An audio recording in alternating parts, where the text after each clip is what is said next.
orang yang hadir pada perkuliahan siang hari ini. Mengingat saya punya waktu yang tidak terlalu lama, jadi kita langsung saja untuk memberikan materi. Mudah-mudahan teman-teman yang lain bisa cepat bergabung ke kuliah virtual kita.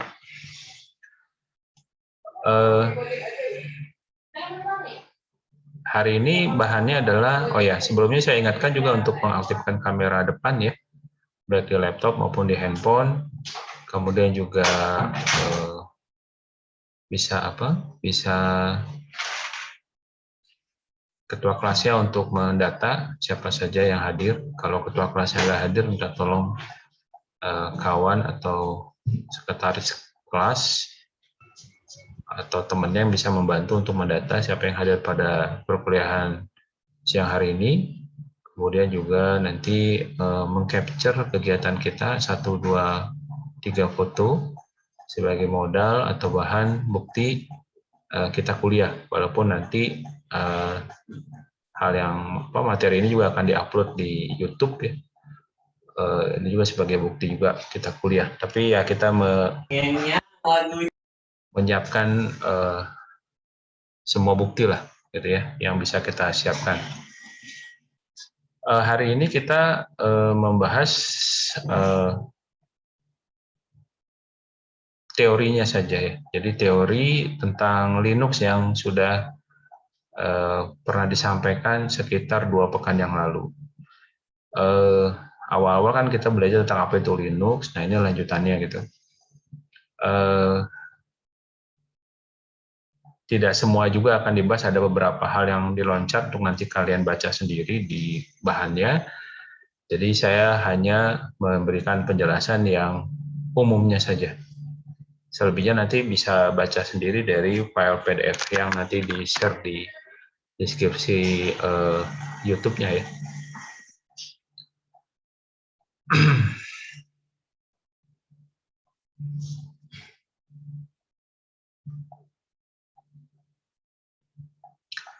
Sudah terlihat di layar di YouTube-nya sudah semua ya? Udah, Pak. Baik, disclaimer juga bahwa sebelum nanti dijelaskan bahwa ini adalah materi yang dibuat bukan oleh saya, tapi dibuat oleh, saya lupa namanya, yang ada di internet, kemudian saya unduh, dan ini materi ini sudah diterbitkan beberapa tahun yang lalu. Jadi artinya bahwa apa yang dia sampaikan itu bisa jadi sudah bertambah gitu ya, sudah bertambah atau berubah gitu. Tapi ini cukup menjadikan basic dasar pengetahuan kita. Nanti selebihnya bisa kamu observasi sendiri apakah yang sudah terjadi pada zaman tahun ini itu apakah masih sama atau sudah ada yang berubah gitu ya. Bisa kamu nanti cek di internet.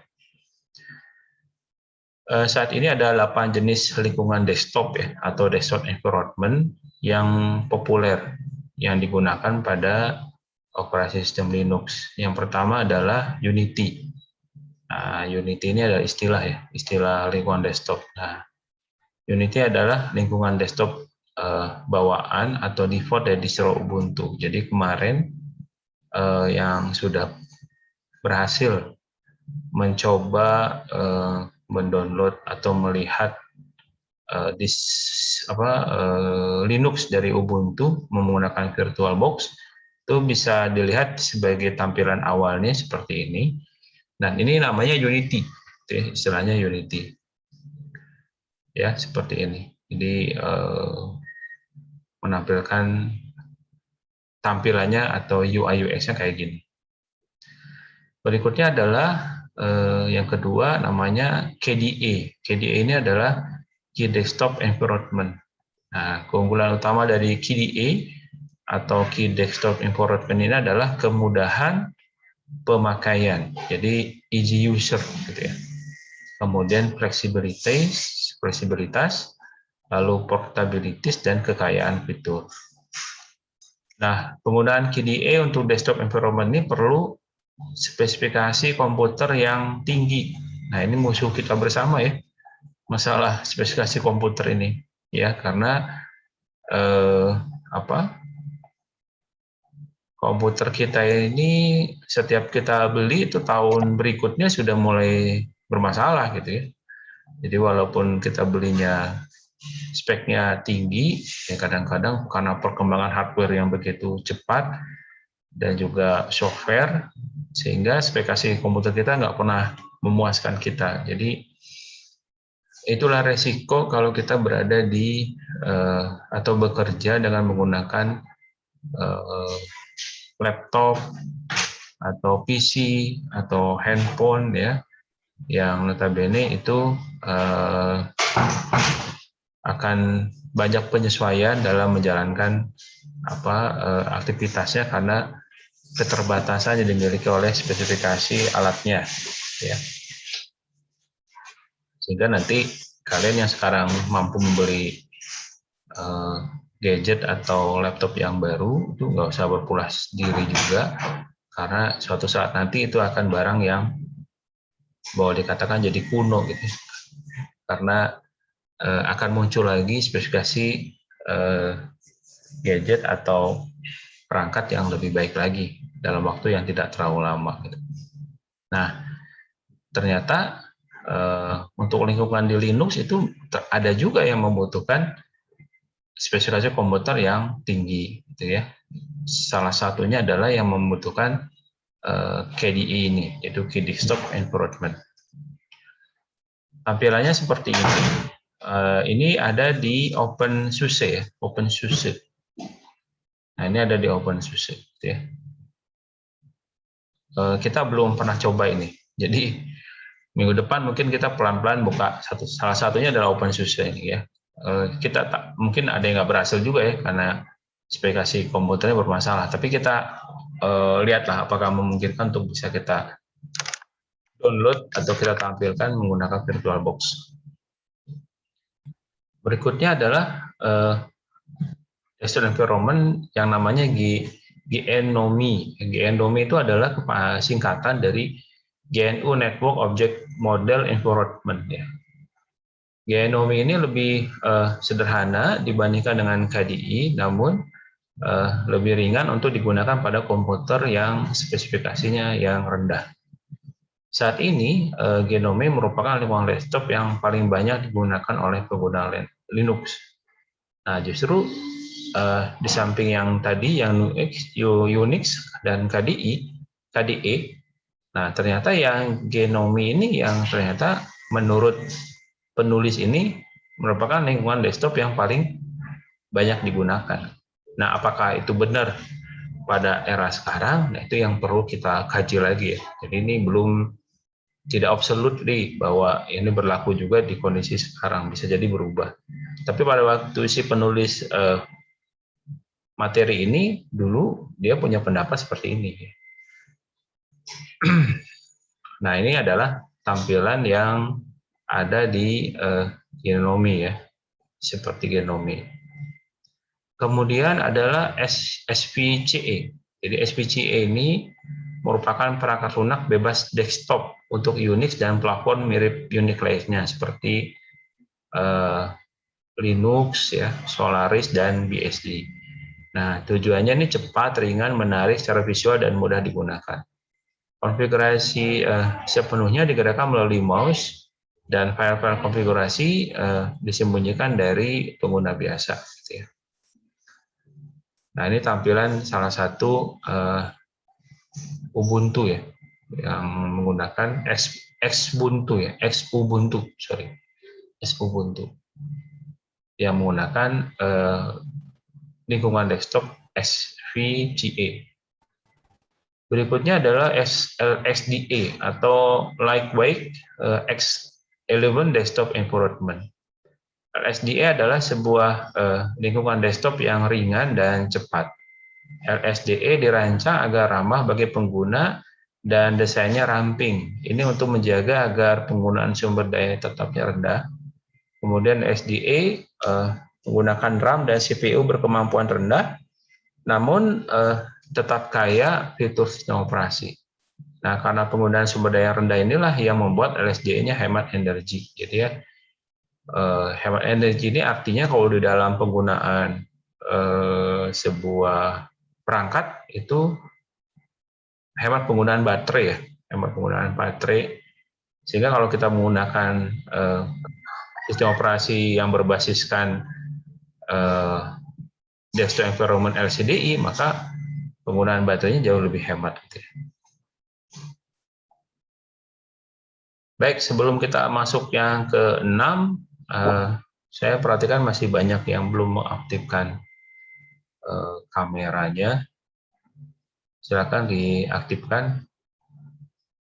Nanti ancamannya dikeluarkan dari lingkungan kuliah virtual ini ya.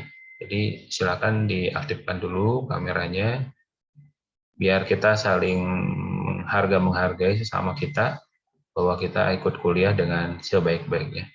Jadi saya ingatkan kuliah kita nggak terlalu lama, jadi nggak ada alasan kamu nanti tidak mengaktifkan kameranya. Silakan, saya kasih kesempatan dulu buat diaktifkan kameranya. Pak. Ya, ada Dava, ada Rega, ya silakan. Nabila. Pak, halo Pak. Ya, kenapa? Itu kamera saya itu Pak, error. Ya, Warna kuning. lagi. Udah di open cam ini. Masih warna Ya, kuning. yang bermasalah nanti di chatting aja.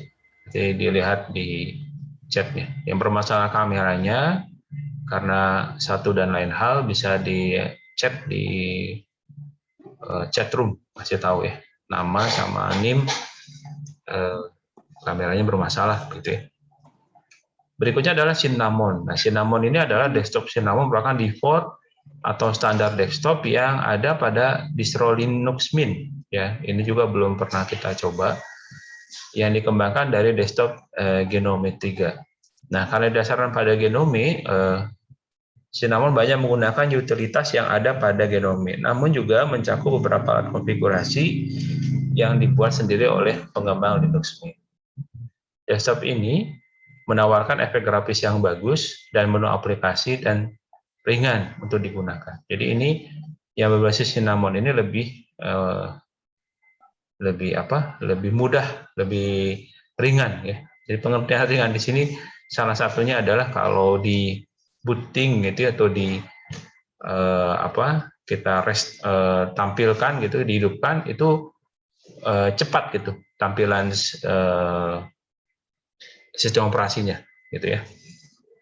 Kalau spesifikasi kita tinggi misalnya, jadi begini, pada umumnya kan Windows menguasai katanya ya 70% pengguna atau 80% pengguna sistem operasi yang ada di dunia gitu ya, yang berbasiskan laptop dan desktop. Kalau di HP kan antara Android yang lebih dominan deh. Nah, kalau di desktop sama laptop itu Windows. Nah, Windows itu kan yang terakhir adalah Windows 10 dengan generasi ketiga gitu ya, atau keempat saya lupa. Nah, semakin besar generasi dari si Windows makin berkembang, itu biasanya membutuhkan resource yang besar gitu ya. Resource besar itu maksudnya spesifikasinya. Nah, tapi dia kenapa ya? Karena salah satunya menambahkan fitur ya. Jadi dia pasti menambahkan banyak fitur untuk kenikmatan atau untuk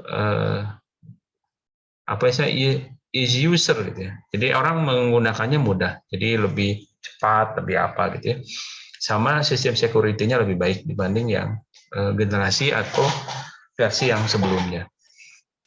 Nah, jadi Cinnamon ini salah satu solusi ya bagi yang punya laptop yang rendah. Makanya saya beberapa kali sering sampaikan ke kalian untuk kalian orang komputer, jadi harus memiliki komputer yang cukup baik gitu ya. Jangan yang standar. Karena kalian akan bermain banyak sekali aplikasi gitu. Aplikasi programming aja banyak banget gitu ya. Belum aplikasi-aplikasi pendukung yang lain. Jadi ya milikilah laptop yang sesuai gitu ya bagi orang komputer. Kalau orang yang non komputer mungkin nggak jadi masalah. Tapi kalau orang komputer harus memiliki laptop yang sesuai gitu ya.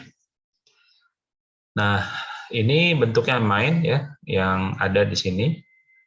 Kemudian ya ini perwujudannya ya. Tentu kalau sekarang mungkin bisa berubah gitu ya. Jadi ini yang sudah beberapa tahun yang lalu gitu. Jadi tidak sama persis gitu. Dan berikutnya adalah Mate ya. Kalau tulisannya Mate. Jadi Mate ini adalah lingkungan desktop yang digunakan di Fedora 16 menggantikan Gnome 3. Nah, desktop Mate ini ditujukan bagi pengguna yang menginginkan lingkungan desktop yang stabil dan produktif. Nah, ini contohnya yang menggunakan Mate ya. Yaitu yang Fedora 16. Baik, lalu nanti di dalam kalau kamu belajar di Linux itu ada istilah namanya kernel ya.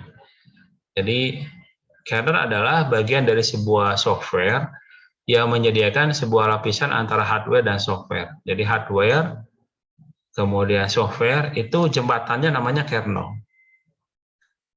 Ya, jadi jembatan antara software dan hardware. Secara umum, kernel ini adalah inti dari sebuah operation system yang berfungsi menghubungkan hardware dan aplikasi yang kemudian disebut dengan software. Nah, kernel ini berisi informasi hardware atau sebagai driver bagi alat yang bersangkutan. Nah, latar belakang logo Linux saat ini, nah ini kenapa sih logo Linux-nya ini bentuknya kayak apa ya? Penguin gitu ya. Sebelumnya jujur saya juga belum tahu juga ya, tapi setelah baca ini apa benar apa enggak ya walau bisawab. Jadi dia bentuknya penguin. Nah, ternyata si Linux ini penemunya kan Linus Torvalds ya.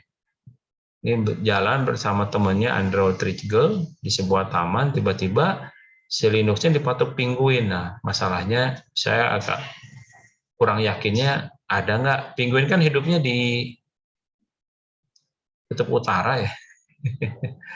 Ini taman di mana gitu ya, nggak disebutin tamannya di mana. Jadi ini saya agak belum terlalu yakin gitu. Tapi oke lah, sebagai cerita aja. Dia katanya dipatok penguin dan sejak itu dia mengalami demam selama berhari-hari. Sehingga dia berpikir untuk bahwa sebagai maskot gitu ya atau logo itu penguin. Kenapa? Karena pengennya pemakainya bisa demam alias tergila-gila untuk menggunakan dan mengotak-atik Linux. Lucu juga ya alasannya. Nah, visualisasi logonya dikomentasikan secara umum lewat diskusi dan mailing list. Jadi pencetusnya adalah Alan Cox. Jadi dia ngomong penguin deh. Nah, tapi yang muncul ini yang buat adalah Alan Cox dan di namanya Tux. Jadi nama penguin ini namanya Tux. Ya. Lalu ada namanya repository. Repository ini kita sering dengar ya. Apa sih itu repository? Repository adalah kumpulan program untuk suatu distro Linux-nya tersimpan dalam server atau CD atau DVD atau penyimpanan lain yang dapat dipanggil oleh program installer. Contohnya Ubuntu itu memiliki repository sebanyak 15 DVD. Dulu kan DVD ya.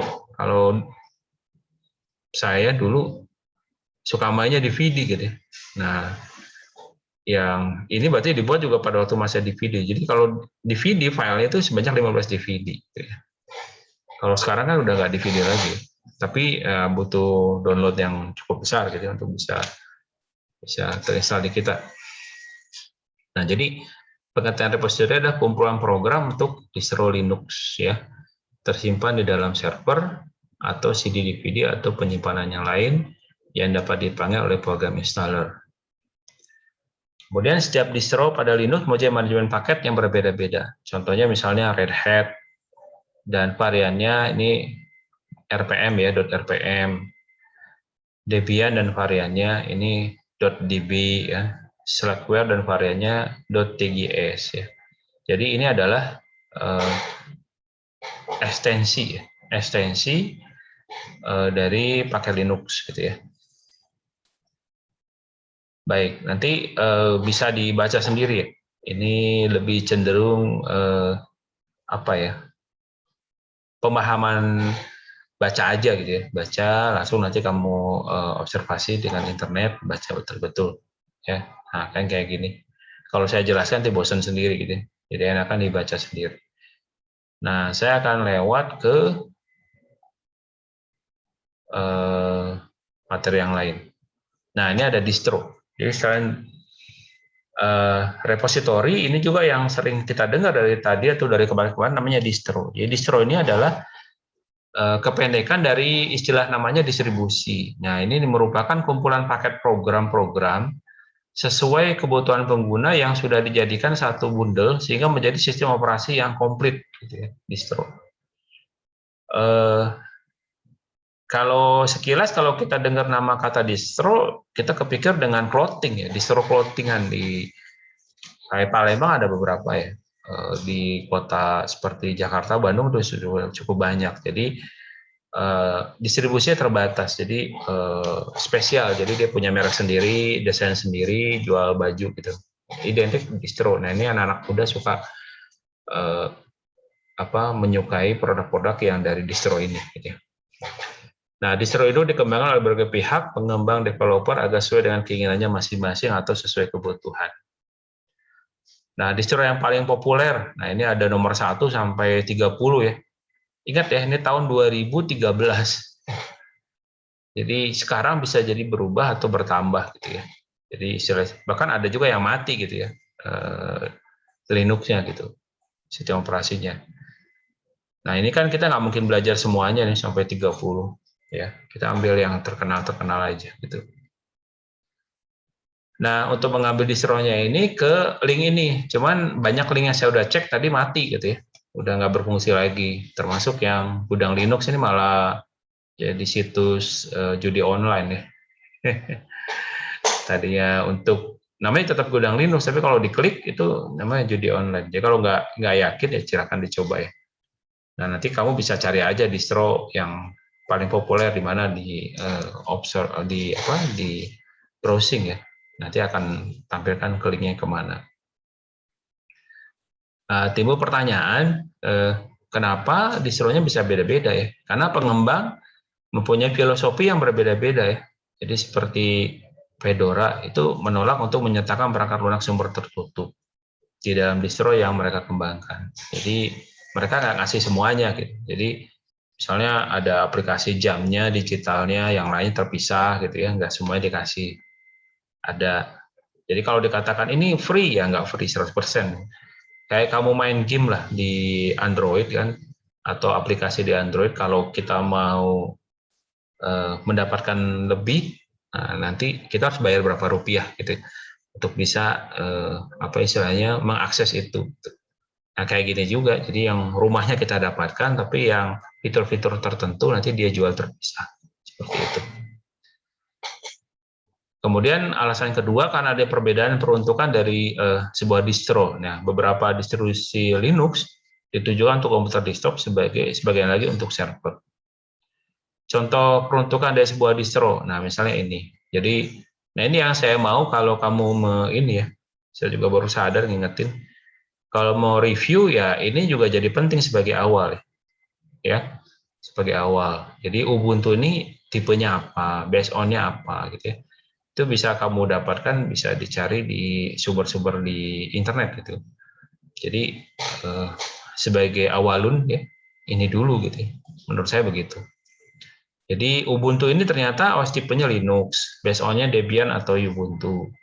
Originnya Isle of Man, lalu arsitekturnya ARMH dan seterusnya, desktopnya Unity, kan tadi kita udah bahas ya, Unity, kategorinya beginner. Jadi kalau beginner ini berarti pemula yang baru kenal Linux itu belajarnya pakai Ubuntu, nah, nyaman gitu. Nah, ini juga salah satu semacam informasi buat kita sebagai pengguna. Kita nih orang awal atau sudah lama gitu main di Linux. Kalau yang awal ya pakai yang kayak Ubuntu contohnya gitu. Prioritasnya urutan ketiga dan seterusnya. Kenapa dia urutan ketiga? Karena banyak yang mendownload biasanya ya, mengunduhnya gitu ya. Nah, ini juga beginner, Linux Mint juga beginner, Debian Ubuntu juga, urutannya pertama, kemudian tapi ini ada Fedora dan Debian yang kategorinya tidak ada tulisan beginner ya, berarti dia di atasnya ya. Nah, jadi kita bahas dulu distro untuk pemula mana aja. Yang pertama Ubuntu ya, ini yang disarankan. Yang kedua Linux Mint ya, bisa kamu Linux Mint kayaknya udah ya kita belum atau belum ya.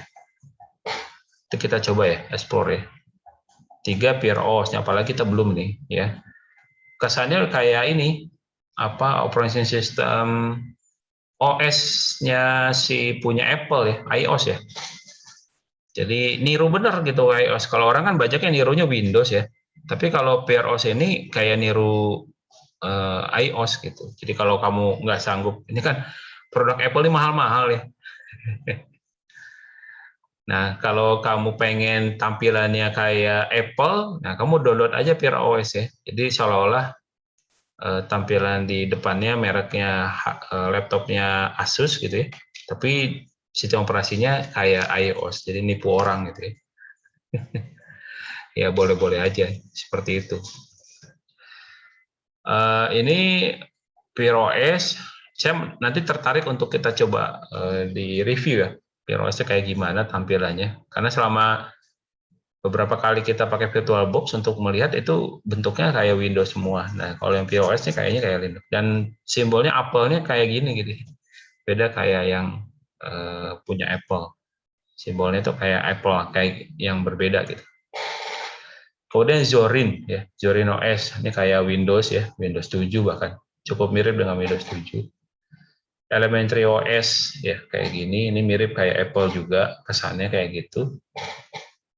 Tapi nggak semirip tadi yang Apple apa nih PROS ya. Nah ini yang distro untuk pemula. Kalau untuk yang menengah itu Fedora. Nah, Fedoranya kita udah pernah coba ya kemarin. Ini yang level menengah. Nah ini yang banyak pengguna Fedora, salah satunya ada yang menemukan Linux ya, itu Linux Torvalds ini. Kemudian Debian ya, Debian kayak gini. Lalu OpenSUSE ya. Lalu CentOS ya, CentOS kemarin udah kita coba ya, Community Enterprise Operating System. Tapi tampilannya kayaknya beda ya dengan apa yang kemarin kita lihat di VirtualBox sih. Nah, untuk yang tingkat lanjut atau yang advance itu adalah Slackware, kemudian ada FreeBSD, lalu ada LVS atau Linux from Scratch. Ya, LVS ini memungkinkan Anda untuk membangun sistem operasi dari awal. Kemudian, nah, ini ada 3 yang lanjut. Nah, selepas nanti kamu udah kuliah di sistem operasi, bisa kamu cobain sebenarnya, terutama bagi yang memiliki spesifikasi komputernya bagus ya. Silahkan coba. Jadi selama ini kita belajar ya kita banyak bereksplor aja gitu ya, pengen tahu. Mungkin bisa jadi bukan untuk kita pakai, tapi kita tahu ya. Jadi kalau ditanya orang, oh saya pernah coba Slackware, Slackware kayak gini-gini. Jadi kita bisa cerita ya. Nah, ini baru sebagian kecil ya, sekian banyak istilah nama di dalam Linux ya. Jadi artinya nggak ada alasan kita untuk bersombong ria, kita udah pernah nyoba, tapi baru tahunya gitu-gitu aja. Gitu. Orang lain bisa jadi lebih banyak karena dia pengguna aktif ya. Jadi di laptopnya dia menggunakan itu gitu, ganti-ganti gitu ya. Oke, mana distro yang mau dipilih ya terserah kita sih sebenarnya. Jadi distro yang dipilih yang sesuai dengan kebutuhan pekerjaan Anda katanya. Ini kan bahasa-bahasa diplomatis ya, umum gitu. Pekerjaan kita mahasiswa, berarti kalau mahasiswa yang mana ya cari yang bawah aja gitu ya, nggak usah yang tinggi-tinggi gitu. Karena umumnya kita tidak membutuhkan fitur-fitur yang terlalu berat ya. Tapi kalau nanti kamu sudah lulus lalu bekerja, nanti pilih lagi kalau menggunakan distro yang lebih menengah atau yang atas gitu. Nah, disarankan oleh penulisnya pilih distro yang punya milis dan memberikan panduan gratis di internet. Ya kalau ada seperti kemarin kan saya share ya salah satu buku free-nya dari Ubuntu yang bisa kamu pelajari gitu. Nah itu adalah orang yang si Ubuntu-nya buat lalu dia bagikan gitu. Nah itu salah satu yang bisa kita pilih ya. Panduannya kalau ada apa-apa kita bisa belajar sendiri. Nah ini penutup. Baik, jadi itu materi kita pada siang hari ini. Ini diharapkan bisa jadi modal ya. Kalian masih, terutama yang ini kan kelasnya yang semester 2 ya, masih jauh perjalanannya untuk bisa belajar, jadi modal untuk bisa menggunakan Linux ini. Tidak ada salahnya untuk mencoba ya. Silakan kamu coba pilih salah satu distro yang kalian minati.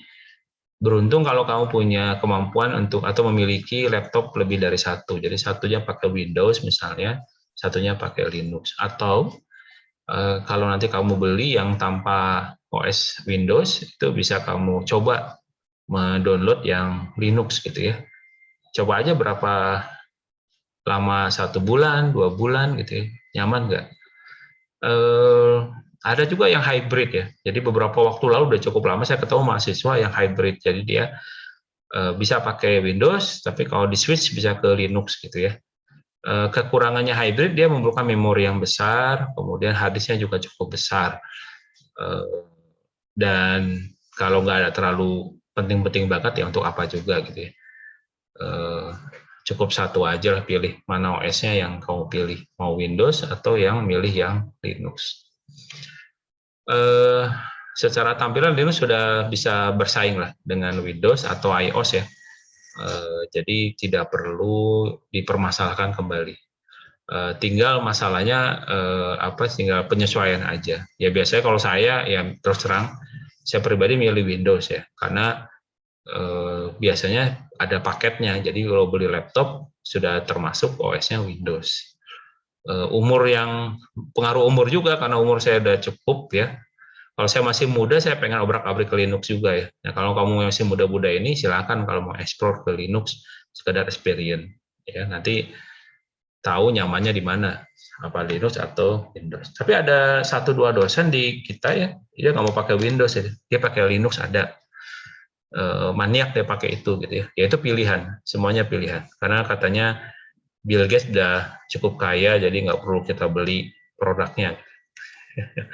Dia bantu Linux aja gitu ya. Ya itu semuanya pilihan. Jadi nggak bisa juga kita memaksakan kehendak kita ke mereka. Baik, itu aja untuk kuliah pada siang menjelang sore hari ini. Untuk masalah materi nanti insya Allah saya akan linkkan di deskripsi YouTube, bisa kamu download di sana. Bagi tugas-tugas yang belum dikerjakan bisa langsung kirim ya ke Instagram menggunakan hashtag yang sudah kita sepakati. Terakhir saya coba mengingatkan untuk selalu menjaga protokol kesehatan ya, karena kemarin ada musibah, salah satu dosen kita meninggal dunia karena terinfeksi virus COVID, sehingga mengakibatkan penyakit-penyakit yang ada dalam badannya timbul, itu yang membuat beliau meninggal. Dan ini musibah bagi kita, keluarga besar di Pasir Komosri, karena kurang lebih selang 3 bulan terakhir ada 2 dosen yang sudah meninggal gitu ya. Dan kehilangan yang Bapak Dr. Reza Bersandaya ini cukup besar, karena beliau dosen yang jadi boleh dikatakan masih muda ya, dan jadi andalan. Umurnya masih di bawah saya 46 tahun, beliau 44 tahun ya. Jadi lebih muda 2 tahun dari saya. Ditambah beliau juga merupakan salah satu pejabat di Unsri untuk hubungan kerjasama internasional. Jadi buat lembaga atau Unsri sendiri ini merupakan kehilangan yang sangat besar. Saya secara pribadi juga karena berteman baik gitu ya, juga merasa kehilangan yang cukup besar, karena kita saling berinteraksi, bantu-membantu, diskusi dalam menjalankan profesi sebagai dosen maupun sebagai secara pertemanan gitu ya. Kita berdoa, nanti mungkin saya minta juga ke kalian untuk bisa mendoakan setiap akhir sholat atau ibadah kalian untuk mendoakan beliau agar amal ibadah selama hidupnya diterima Allah Subhanahu wa taala dan keluarganya yang ditinggalkan diberi ketabahan dan kesabaran menghadapi ujian yang cukup berat ini, gitu ya. Kemudian juga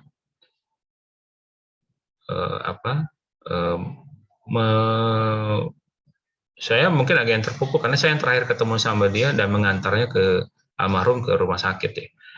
Waktu beliau minta saya untuk mengantarkannya. Jadi itulah terakhir saya ketemu beliau dan sampai ketemu kabar duka yang didapat hari Rabu kemarin. Jadi kesannya masih cukup mendalam buat saya gitu, terhadap kepergian beliau sampai saat ini.